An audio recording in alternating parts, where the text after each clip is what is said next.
오늘 함께 읽은 본문은 많이 읽어보시고 알고 계신 예수님의 맹인 치유 사건의 기록입니다. 그런데 마가복음의 맹인 치유 사건은 다른 복음서의 기록과는 조금 다르게 기록되어 있습니다. 성경에 예수님께서 일으킨 기적적인 병고침을 기록할 때 그 병고침은 대개 즉각적이고 또한 완벽합니다. 예수님은 죽은 나사로를 살려낼 때 부분적으로 살려내지 않았습니다. 또한 단계적으로 살리시지 않았습니다. 즉각적으로 살려내셨죠. 그런데 오늘 함께 읽은 말씀은 두 단계에 걸쳐 나음을 받은 일을 기록하고 있습니다. 조금은 특이한 점이 기록된 것입니다. 본문을 살펴보기 전에 마가복음의 구조를 조금만 살펴보면 오늘 읽은 본문부터 10장의 마지막 절까지의 내용은 예루살렘을 향하고 있는 길에서의 기록입니다. 신기한 것은 맹인의 치유 사건으로 시작해서 마지막을 또한 맹인 치유 사건으로 마무리하고 있다는 것입니다. 이것은 마가가 예수님의 제자들이 영적으로 맹인의 상태임을 나타내는 것을 암시하고 있습니다. 예수님께서 누구신가라는 것을 제자들은 전혀 알지 못하는 맹인의 상태인 것입니다. 예수님께서 맹인을 치유하는 사건은 예수님이 메시아이심을 알게 하기 위함입니다. 이사야서 35장 5절의 말씀에 이렇게 기록되어 있습니다. 그때 맹인의 눈이 밝을 것이며 못 듣는 사람의 귀가 열릴 것이며 라고 메시아에 대하여 예언합니다. 여기서 그때란 하나님께서 그의 백성을 구원하실 때를 가리킵니다. 맹인을 치유하는 사건을 시작으로 예수님은 자신의 길이 무엇인지를 제자들에게 가르치고 있으며 또한 우리에게 말씀하고 계십니다. 예수님은 칠병이어의 기적을 보고도 표적을 구하는 바리새인들을 책망하며 바리새인들의 악한 영향을 끼치는 누룩을 주의하라고 제자들에게 말씀하시면서 장소를 옮깁니다. 벳세다라는 곳에 이르자 사람들이 맹인 한 사람을 데리고 예수께 나와 손 대시기를 구합니다. 보통이라면 예수님은 그 자리에서 낫게 하시는 놀라운 이적을 보여주십니다. 그런데 예수님은 독특한 모습을 보여주십니다. 예수님은 맹인의 딱한 처지를 동정한 사람들의 이야기를 듣고 맹인을 인도받으셨을 때 맹인의 손을 붙드신 것입니다. 가장 먼저 하신 일이 맹인의 손을 붙잡아 주신 것입니다. 분명히 맹인을 데리고 온 인도자들도 있었음에도 예수님께서는 친히 맹인의 손을 붙잡고 마을 밖으로 데리고 나가셨습니다. 하나님이신 예수님께서는 분명히 그 자리에서 그 사람을 고쳐주실 능력이 있었습니다. 그런데도 예수님은 그를 데리고 군중에서 벗어나셨습니다. 왜 마을 밖으로 데리고 나가셨을까요? 많은 학자들의 의견이 다 다르지만 아마도 맹인 개인에게 사역을 하시기 위함이 아닐까 하고 추측을 합니다. 예수님께서는 특별히 맹인에게 자신의 사랑을 부어주시고자 그의 손을 붙잡으셨고 맹인은 분명 예수님의 사랑을 체험했을 것입니다. 예수님은 맹인을 데리고 군중에서 멀리 벗어나신 후에 어떠한 일을 그 다음 하셨을까요? 굉장히 놀라운 행동을 보여주십니다. 맹인의 눈에 침을 뱉으셨습니다.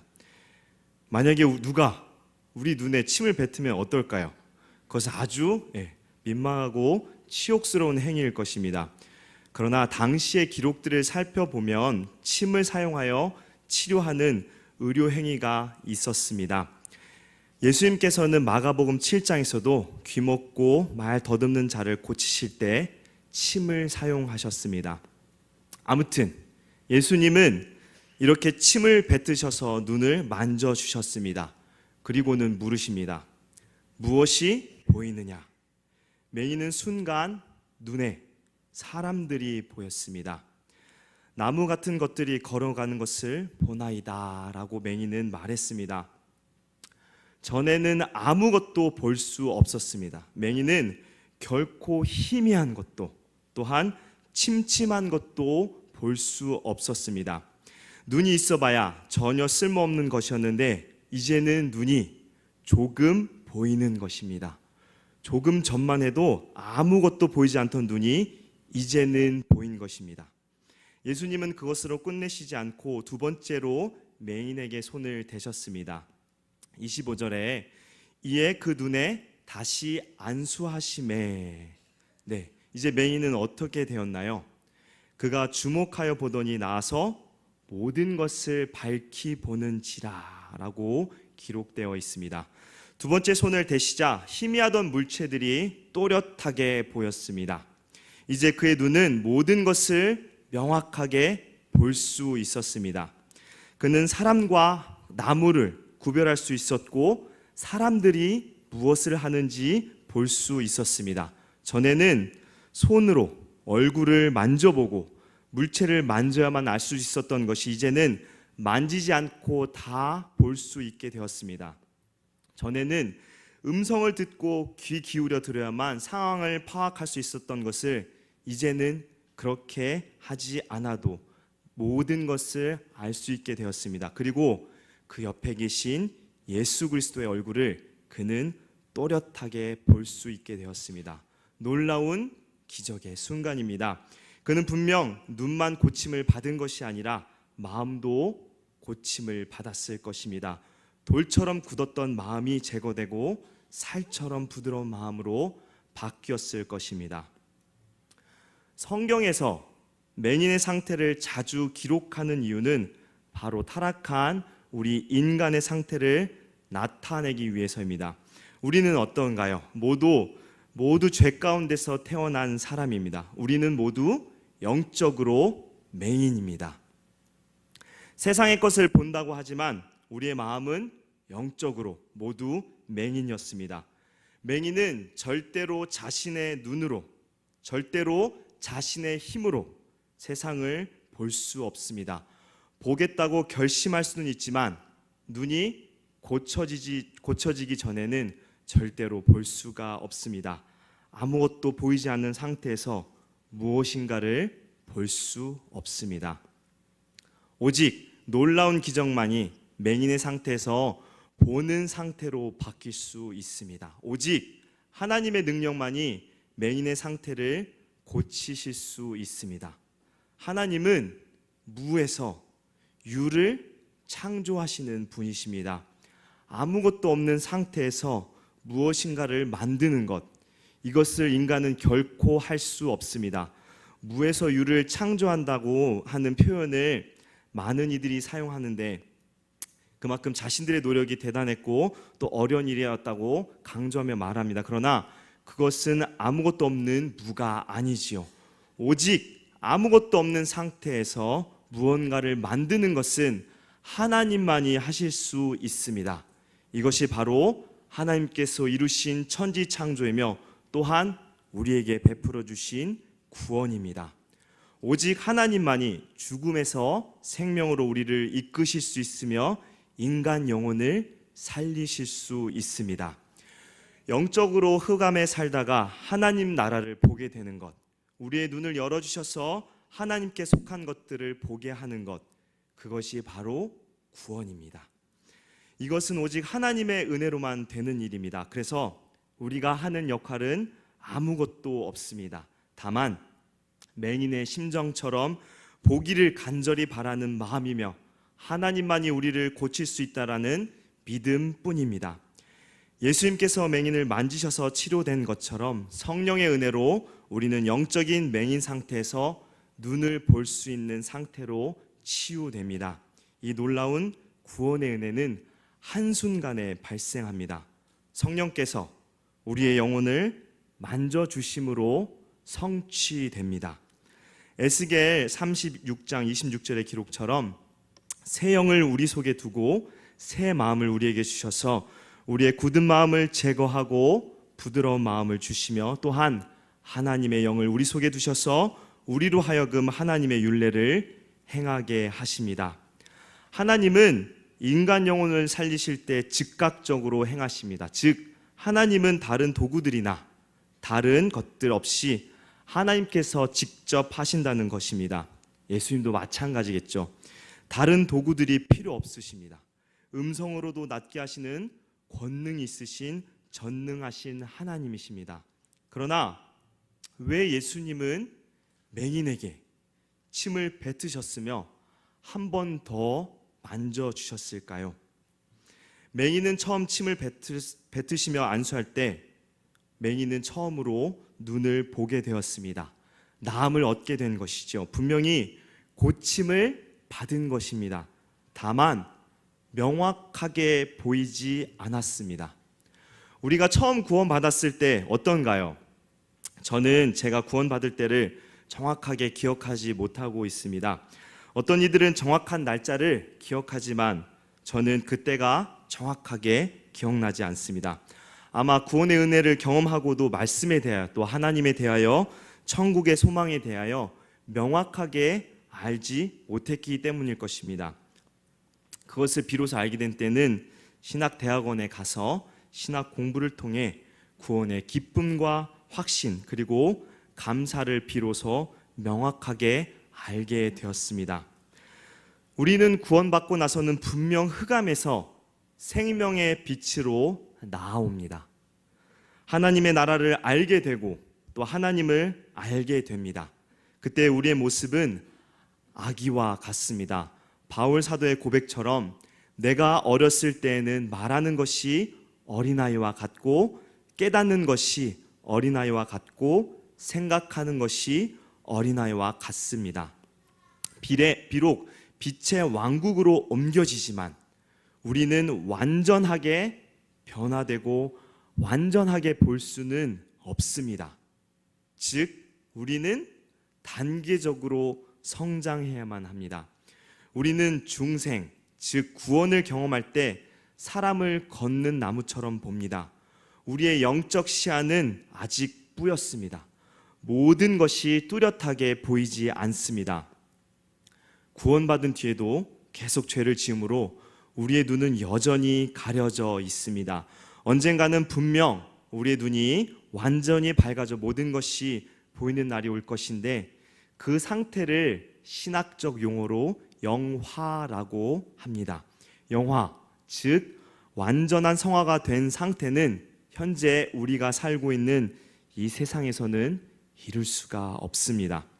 바울 사도의 말씀처럼 우리가 지금은 거울로 보는 것 같이 희미하나 그때는 얼굴과 얼굴을 대하여 볼 것이요 지금은 우리가 부분적으로 아나 그때는 주께서 나를 아신 것 같이 우리가 온전히 알게 될 것입니다. 오직 하늘나라에서 완성된 날만을 기다릴 수밖에 없습니다. 지금은 전에 볼 수 없었던 것을 보기는 하지만 그러나 여전히 거울로 보는 것처럼 희미하게 봅니다. 이 세상에서 우리는 주님의 계속적인 만져주심이 필요합니다. 비록 눈이 보이게 되었고 흑암이 아니라 세상이 밝은 빛의 왕국이 보이지만 여전히 예수님의 손이 필요하며 예수님의 인도하심이 필요합니다. 우리는 구원받고 끝나는 삶이 아닙니다. 구원 이후의 삶은 새로운 삶의 시작입니다. 새로운 여행의 시작입니다. 성공과 실패가 있고 넘어지는 가운데 성장하는 여행입니다. 비록 고통스러울 정도로 더딜 때가 있지만 그래도 결국에는 성장합니다. 여러분들은 성악 연습을 어떻게 생각하실지 모르겠습니다. 음악학교 성악반에서 배우시는 분들은 그나마 성악 연습을 아주 조금 맛보는데요. 성악 연습은 생각보다 따분하고 단조롭습니다. 노래를 많이 불러볼 것 같지만 발성을 많이 해서 발성을 많이 하게 됩니다. 발성을 많이 하지 않으면 결코 노래를 잘 부를 수가 없습니다. 그래서 하루에 주어진 연습 시간의 5분의 4는 발성 연습만 합니다. 성대 한계가 있어서 저희는 이제 2시간 정도만 연습을 할 수가 있는데 이 중에 발성만 거의 100분 정도 합니다. 많이 하죠. 1시간 반 이상을 발성만 해요. 한 가지 발성만 거의 1000번 넘게 합니다. 그런데 이렇게 발성을 해서 거의 10만 번 정도 돼야 소리가 아주 조금 바뀝니다. 참으로 지겹죠. 이것을 이겨내야 성악을 잘 할 수 있습니다. 여러분들 귀에 저 사람은 좋은 소리구나 라고 할 정도에 되는 수준이 될 수 있습니다. 그런데 잘못된 연습을 해오면 다시 처음으로 돌아가서 다시 발성을 해야 합니다. 이 연습을 매일매일 한다고 생각해 보세요. 잘못하면 잘못된 습관을 지우고 다시 습관을 만들어야 하니까 시간은 더욱 많이 필요합니다. 이렇게 연습해서 언제쯤 소리가 바뀔까요? 금방 절대 안 바뀝니다. 쌓이고 쌓이면 2년 정도 지나야 소리에 조금 변화가 나타납니다. 이제 돈 좀 줬구나 라는 소리가 나타납니다. 아주 지루한 싸움입니다. 얼마나 힘들까요? 그나마 성장하면 괜찮은데 거의 나빠지는 경우가 대부분입니다. 그래서 힘들고 포기하고 싶을 생각을 많이 하죠. 그래도 노래가 좋으니까 다시 붙들고 연습합니다. 그리스도인의 모습도 이와 비슷하다고 생각하는 것 같습니다. 너무나 더딘 느낌이 들고 많은 노력을 해도 변화되지 않는 것 같고 오히려 내 모습이 나빠지고 후퇴하는 것 같은 느낌이 많이 듭니다. 메비우스의 띠를 아시나요? 메비우스의 띠는 안과 바깥의 경계가 없이 계속해서 연결되는 것입니다. 시작도 끝도 없이 돌고 돕니다. 끝없는 반복. 그리스도의 성화는 계속해서 하는 똑같은 반복이라고 생각하는 경우가 참으로 많습니다. 그러나 우리의 삶은 이런 생각과 다릅니다. 우리의 삶은 끝없는 반복이 아니라 시작이 있고 반드시 끝이 있는 직선입니다. 그리고 그 끝에는 영광이라는 최종의 목표가 우리를 기다리고 있습니다. 하나님은 우리에게 예배해 주신 유업을 반드시 주시는 분이십니다. 곧 창세전에 그리스도 안에서 우리를 택하사 우리로 사랑 안에서 그 앞에 거룩하고 흠이 없게 하시려고 그 기쁘신 뜻대로 우리를 예정하사 예수 그리스도로 말미암아 자기의 아들들이 되게 하셨으니 너희 안에서 착한 일을 시작하신 이가 그리스도 예수의 날까지 이루실 줄을 우리는 확신하노라 하고 바울 사도는 우리에게 힘있게 말씀하고 있습니다. 우리는 그리스도께로부터 예비된 나라를 상속받으며 하나님께서 우리를 영화롭게 하실 것입니다. 이것이 바로 성경이 말씀하고 있는 진리입니다. 그렇기 때문에 우리는 힘있게 전진할 수 있는 것입니다.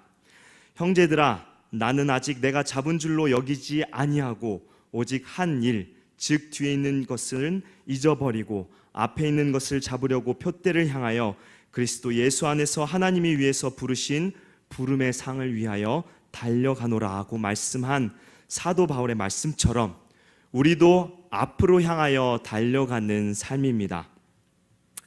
우리 그리스도인의 삶에는 하나님께서 부르신 부름의 상이 있습니다. 우리는 계속된 길을 반복하여 도는 것이 아니라 목적지가 있는 직선 위에 있습니다. 그 목적지를 향해 우리는 움직이고 있습니다. 그렇기에 우리의 삶은 제자리가 아니라 전진입니다. 그리스도인은 누구나 전진을 합니다. 그러나 어떻습니까? 우리는 가만히 머무르려고 합니다. 때로는 뒷걸음질 치기도 합니다. 그러나 우리 안에 거하시는 성령님께서 우리가 가만히 서 있도록 허락하지 않으시며 확실히 전진하게 하십니다. 여호와여, 내가 알거니와 사람의 길이 자신에게 있지 아니하며 걸음을 지도함이 걷는 자에게 있지 아니하니이다 라고 예레미야의 선지자가 말씀한 것처럼 걸음을 인도하시는 이는 하나님이십니다. 그렇게 우리는 더욱 확신을 가질 수 있는 것입니다. 태어날 때부터 그리스도인인 사람은 아무도 없습니다. 본질상 진노의 자녀인 우리는 거듭나지 않은 육체입니다.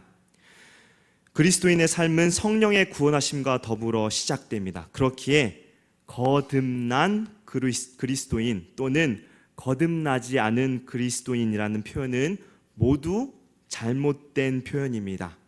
그리스도인이라면 반드시 거듭난 사람입니다. 사람이 거듭나면 그리스도인이 됩니다. 그렇기에 거듭난 그리스도인이라는 표현은 중복 표현이기에 틀린 표현입니다. 또한 거듭나지 않은 그리스도인은 없습니다. 거듭난 비그리스도인도 없습니다. 거듭난다는 것은 성령으로 말미암아 예수 그리스도 안에서 다시 태어난다는 것입니다. 우리들 중에 아무도 스스로 거듭난 사람은 없습니다. 오직 성령으로 말미암아 거듭납니다. 그래서 바울 사도는 너희는 그 은혜에 의하여 믿음으로 말미암아 구원을 받았으니 이것은 너희에게서 난 것이 아니요 하나님의 선물이라. 행위에서 난 것이 아니니 이는 누구든지 자랑하지 못하게 함이라. 우리는 그가 만드신 바라 그리스도 예수 안에서 선한 일을 위하여 지으심을 받은 자니 이 일은 하나님이 전에 예비하사 우리로 그 가운데서 행하게 하려 하심이니라고 말씀합니다. 거듭남, 즉 구원은 오직 하나님께서 하시는 일입니다. 그 점에서 우리는 모두 똑같습니다. 우리는 모두 그리스도의 작품입니다. 그리스도께서는 훌륭한 장인이십니다. 그분의 솜씨는 결코 어설프거나 단조롭지 않습니다.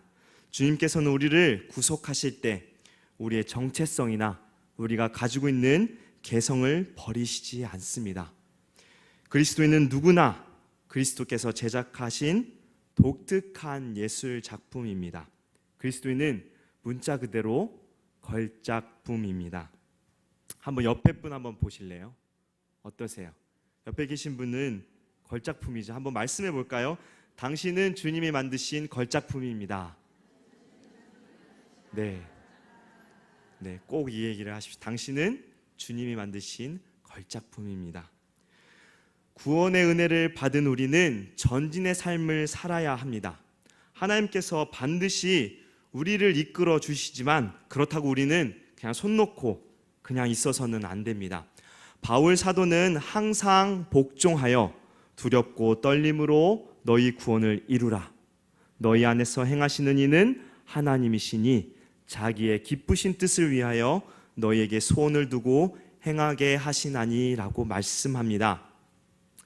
바울 사도는 왜 이미 구원을 받았는데 구원을 이루라고 말씀할까요? 성화, 즉 현재 거룩해지고 있는 과정을 말하고 있는 것입니다. 하나님께서 주신 구원의 은혜를 받고 거기서 끝내서는 결코 안 됩니다. 구원받은 우리는 반드시 행함이 있어야 합니다. 그래야 우리는 전진할 수 있습니다. 구원은 주님께서 이루어 주셨지만 그 다음의 삶은 우리에게 맡겨진 것입니다. 하나님께서 우리를 부르실 때까지 그리스도인은 죄에 대하여 싸움을 계속하게 됩니다. 신학 용어로 성화는 죄와 싸워 이기는 것입니다. 웨스트민스터 소요리 문답 35번에서도 성화에 대하여 이렇게 말하고 있습니다. 성화는 하나님께서 값없이 베푸신 은혜의 사역인데 그것으로 우리가 하나님의 형상대로 모든 것이 새롭게 되며 죄에 대해서는 더욱더 죽고 의에 대해서는 살 수 있게 됩니다라고 기록되어 나와 있습니다. 또한 성화는 우리가 예수님의 모습으로 변화되어지는 것입니다. 예수님을 닮아가는 것이죠. 고린도후서 3장 18절에 그와 같은 형상으로 변화하여 라고 성화에 대하여 말씀하고 있습니다. 우리는 세상의 사람들, 유명한 누구, 뛰어난 누구가 아니라 예수님을 본받아야 합니다. 성화의 과정에는 또한 반드시 열매들이 있습니다. 그래서 주님께서는 그들의 열매로 그들을 알리라고 말씀합니다.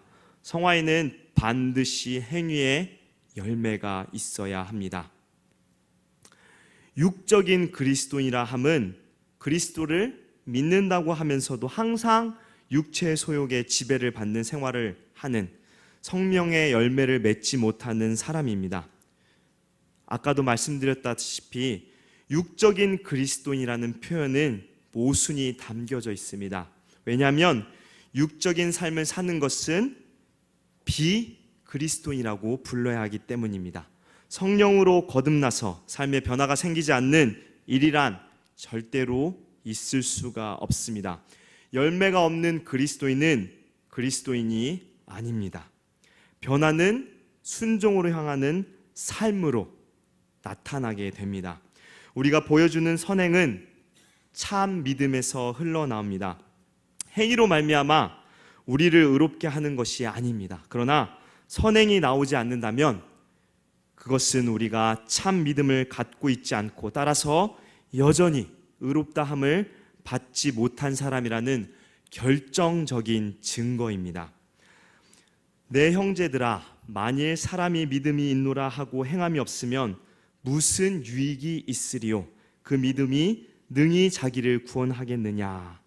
야고보 사도의 말씀처럼 우리는 행함으로 반드시 우리가 구원받은 사람임을 드러내야만 합니다. 이 좋은 열매를 맺기 위해 예수님의 모습으로 따라가기 위해 우리는 어떻게 해야 할까요? 맹인의 손을 붙잡아 주시고 치료해 주신 분은 예수님이십니다. 예수님만이 눈을 완전하게 고쳐 주실 수 있습니다. 우리 또한 그렇습니다. 예수님을 붙잡아야 합니다. 예수님은 제자들과 선택한 사람들을 위해 이렇게 말씀하시고 기도하셨습니다. 그들을 진리로 거룩하게 하옵소서. 아버지의 말씀은 진리니이다. 아멘. 우리는 진리를 붙들고 그 진리를 실천하며 살아야 하는데 그것이 바로 하나님의 말씀입니다. 다들 너무나 잘 아는 것이죠. 그렇지만 우리가 거룩한 삶을 살려면 우리는 무엇보다 하나님의 말씀이 필요합니다. 말씀을 읽고 알 때 우리는 비로소 하나님을 바르게 알 수 있습니다. 또한 성경은 무엇보다 예수 그리스도를 증언하고 있습니다. 예수 그리스도에 관한 모든 지식은 오직 성경에서만 나옵니다. 우리는 진리 되신 예수님을 바르게 알려면 반드시 성경이 필요합니다. 또한 이 성경은 하나님의 창조, 심판, 그리고 구원에 관한 기록된 책입니다. 바울 사도는 디모데에게 이렇게 말씀합니다.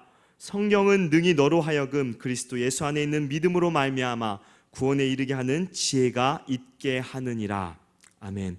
이 성경을 통해 우리는 하나님의 사람으로 온전하게 되며 모든 선한 일을 행할 능력을 갖추게 됩니다. 즉 성화를 이루게 될 수 있습니다. 그렇기에 그리스도인은 날마다 말씀을 가까이 하며 말씀들을 깊이 연구하며 살펴보아야 합니다. 또 거룩한 전진을 위해 우리는 믿음을 굳건히 해야 합니다. 데살로니가 후서 2장 13절에 이렇게 말씀하고 있습니다. 주께서 사랑하시는 형제들아, 우리가 항상 너희에 관하여 마땅히 하나님께 감사할 것은 하나님이 처음부터 너희를 택하사 성령의 거룩하게 하심과 진리를 믿음으로 구원을 받게 하심이니라고 말씀합니다. 우리는 말씀을 통하여 그리고 성령의 역사를 통하여 믿음이 더욱 굳건해져야 합니다. 그리고 그 믿음으로 우리는 그리스도의 형상을 닮는 것입니다. 내가 그리스도와 함께 십자가에 못 박혔나니 그런즉 이제는 내가 산 것이 아니요 오직 내 안에 그리스도께서 사시는 것이라. 이제 내가 육체 가운데 사는 것은 나를 사랑하사 나를 위하여 자기 자신을 버리신 하나님의 아들을 믿는 믿음 안에서 사는 것이라 라고 고백한 사도 바울의 말씀처럼 믿음을 통하여 십자가의 삶, 그리스도의 삶을 살 수가 있습니다. 성경이 참되다는 것을 믿고 하나님을 바르게 알고 믿으며 하나님의 말씀이 완전히 이루어짐을 믿고 또 성령께서 나와 함께 하시고 역사하시며 선한 길로 인도하신다고 믿는 믿음이 굳건해진다면 우리는 분명히 앞으로 힘있게 전진할 수 있을 것입니다.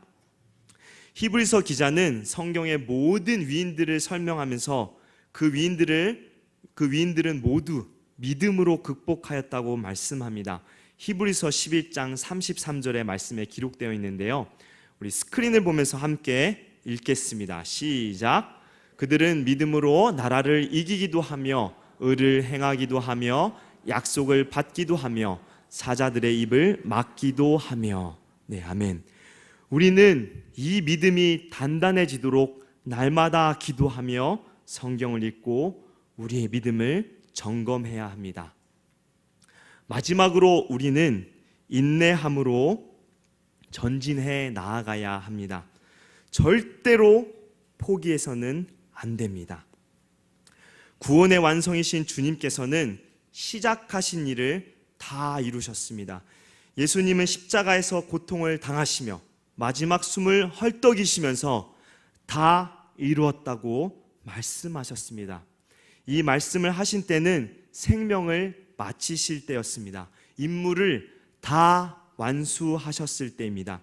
이 주님께서 맹인의 손을 붙잡으시고 2번이나 안수하셔서 완전케 하신 것 같이 우리도 반드시 완벽하게 이루실 것입니다. 그때까지 우리는 인내하며 하나님을 의지하여야 합니다. 히브리서 12장은 그리스도인의 삶을 전쟁으로 묘사합니다. 12장 1절, 2절, 4절을 제가 읽어드리겠습니다. 이러므로 우리에게 구름같이 둘러싼 허다한 증인들이 있으니 모든 무거운 것과 얼매기 쉬운 죄를 벗어버리고 인내로써 우리 앞에 당한 경주를 하며 믿음의 주요 또 온전하게 하시는 이인 예수를 바라보자. 4절 말씀입니다. 너희가 죄와 싸우되 아직 피 흘리기까지는 대항하지 아니하고 라고 전쟁의 표현을 사용합니다. 우리를 포위하고 있는 죄들을 이겨내려고 할 때 우리는 어떤가요? 쉽게 좌절하고 쉽게 패배합니다. 엎친 데 덮치는 일을 겪을 때도 참 많습니다. 우리는 피 흘리기까지 싸우기 전에 굴복당합니다. 거듭되는 실패는 확신을 불러일으키는데 아무런 역할도 하지 못합니다. 그렇기 때문에 우리가 실패한 뒤의 것들을 잃어버리라고 히브리서 12장은 말씀합니다. 과거의 실패를 우리는 잊어야 합니다. 패배감에 사로잡혀 있어서는 절대로 안 됩니다. 우리는 바울 사도가 말씀한 것처럼 표대를 향하여 그리스도 예수 안에서 하나님이 위해서 부르신 부름의 상을 위하여 달려가노라 라는 것처럼 표대를 향하여 우리는 쫓아가야만 합니다.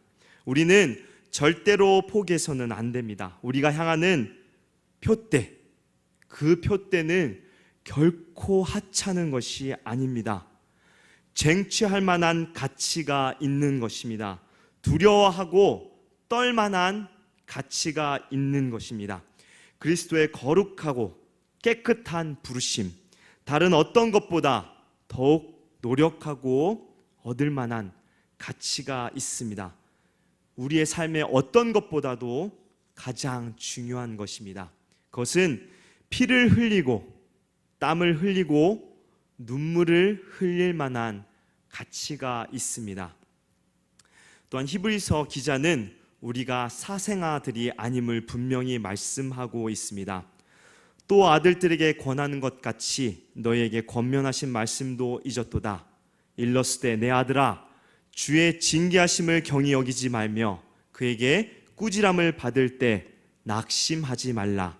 주께서 그 사랑하시는 자를 징계하시고 그가 받아들이시는 아들마다 채찍질 하심이라. 아멘. 우리는 사생아가 아니라 아들들입니다. 우리 아버지께서 우리를 징계하시는 이유는 우리를 사랑하시기 때문입니다. 때로는 하나님의 손길이 견디기 힘들 만큼 무겁습니다. 하나님의 연단은 가혹해 보입니다. 우리는 고개를 숙이게 되고 손에 힘이 풀어지며 약해집니다. 하나님의 징계를 당하면서 약해지지 않을 사람이 과연 있을까요? 그러나 하나님의 징계는 우리를 멸하시려는 게 아니라 우리를 고치시려는 데 목적이 있습니다. 징계는 한동안 고통스럽지만 아버지가 징계하시는 목적은 연단에 있습니다. 연단은 우리 모두가 추구하는 열매, 즉 의의 평강한 열매를 맺게 합니다. 그 열매는 노력해서 얻을 만한 가치가 있습니다. 우리가 견디는 징계는 그 뒤에 기다리고 있는 열매와 견줄만 합니다. 그 끝의 열매에 대해서 히브리서 기자는 이렇게 말씀합니다. 히브리서 12장 22절에서 24절 말씀인데요. 너희가 이른 곳은 시온산과 살아계신 하나님의 도성인 하늘의 예루살렘과 천만 천사와 하늘에 기록된 장자들의 모임과 교회와 만민의 심판자이신 하나님과 및 온전하게 된 의인의 영들과 새 언약의 중보자이신 예수와 및 아벨의 피보다 더 나은 것을 말하는 뿌린 핀이라 라고 말씀합니다. 우리가 이르게 될 곳은 영원한 시온산이며 살아계신 하늘의 도성인 하늘의 예루살렘입니다. 우리는 하늘에 들어갑니다. 허다한 천사들과 합류하게 됩니다. 모든 성도들과 사귐을 나눕니다. 과거에 드려졌던 어떤 제물의 피보다 더 중요한 그리스도의 피로 뿌림을 받습니다. 우리가 인내한 것은 이 영원한 본향에 들어가기 위해서입니다. 그런 모험을 과연 누가 중단시킬 수 있을까요? 그런 목적지를 두고서 누가 넘어진 뒤에 다시 일어나지 않겠습니까? 그렇게 사도 바울은 고린도전서 15장 57절 58절에 이렇게 말씀하고 있습니다. 우리 주 예수 그리스도로 말미암아 우리에게 승리를 주시는 하나님께 감사하노니 그러므로 내 사랑하는 형제들아 견실하며 흔들리지 말고 항상 주의 일에 더욱 힘쓰는 자들이 되라. 이는 너희 수고가 주 안에서 헛되지 않은 줄 알미라. 아멘. 이김을 주시는 분은 누구인가요? 바로 하나님이십니다.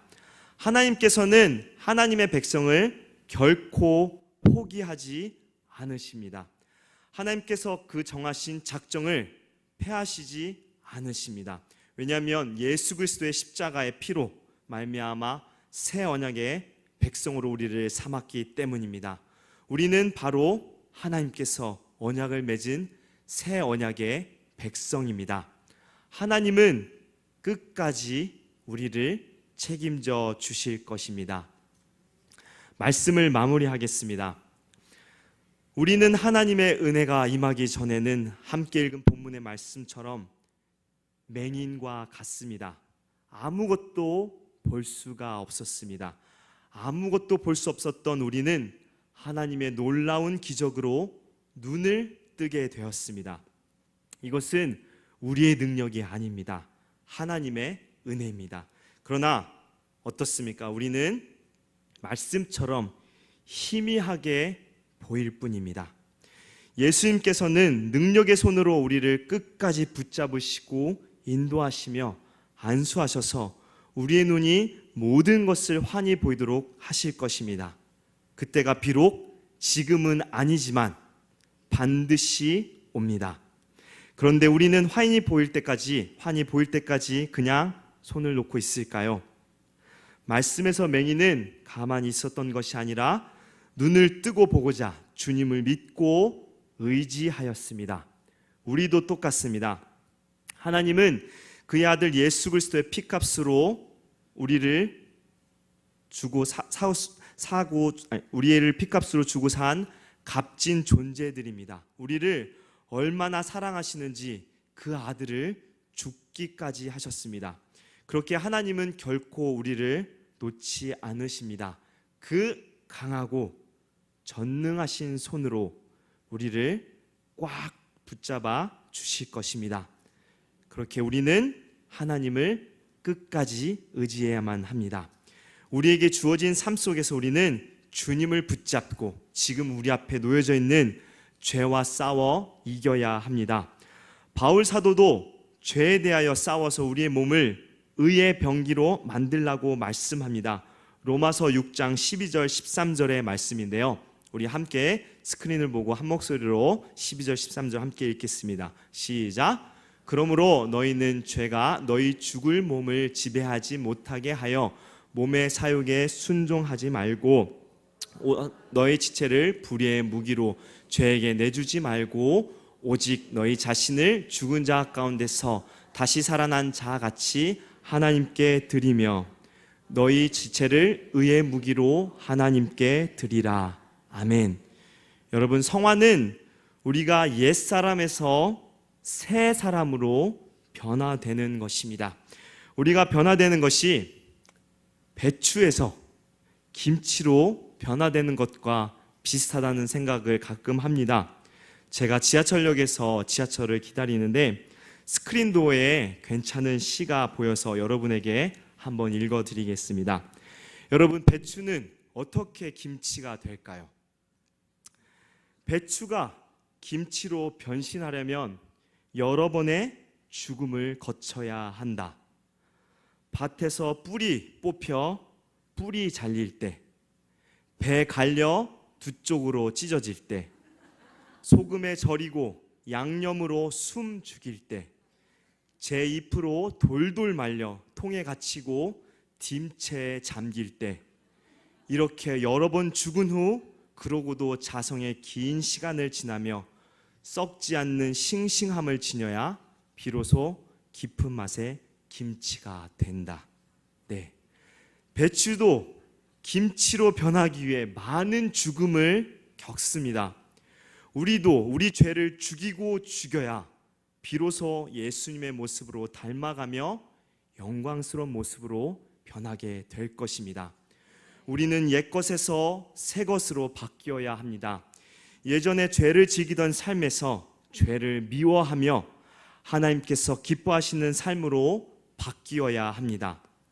그 삶이 만만치 않을 것입니다. 그러나 반드시 변화될 줄 믿습니다.